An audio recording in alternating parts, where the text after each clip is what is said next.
Puppy ആ പറയ്. ഇല്ലില്ല പറഞ്ഞോ. ഒരു മിനിറ്റേ, ഒന്ന് ഹോൾഡ് ചെയ്. ദാ ഒരു കഷ്ണം പേപ്പറും പേനയിട്. വേടടോ.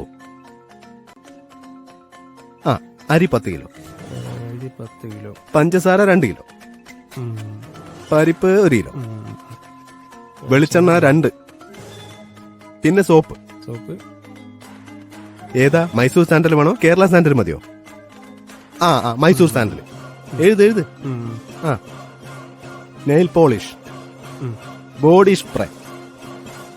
Okay okay okay. എല്ലാം എഴുതിയോ?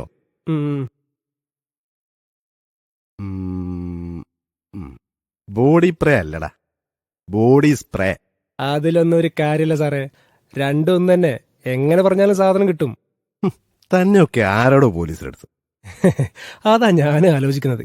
അല്ല, സാധനങ്ങളൊക്കെ സാർ തന്നെ വാങ്ങിക്കോളൂല്ലോ അല്ലേ? അതെന്താടോ അങ്ങനെ ചോദിച്ചത്? സാധാരണഗതിയിൽ എന്റെ തലയിലേക്ക് ഇടുകയാണല്ലോ പതിവ്. ഡിപ്പാർട്ട്മെന്റിന്റെ കർശനമായ ഓർഡറുണ്ട്, SIന്റെ വീട്ടിലേക്കുള്ള സാധനം SI തന്നെ വാങ്ങണമെന്ന്. ആണോ? ശരിക്കും? എന്നാ പിന്നെ ഞാൻ തന്നെ വാങ്ങിയേക്കാം. താനിതൊന്ന് വീട്ടിലെത്തിച്ചു തന്നാ മതി. ഇളിച്ചു നിൽക്കാതെ വണ്ടി കയറടോ. എന്റെ ഭാര്യയുടെ സ്വഭാവം നിനക്ക് ശരിക്കറിയാലോ. അറിയാം സാറേ.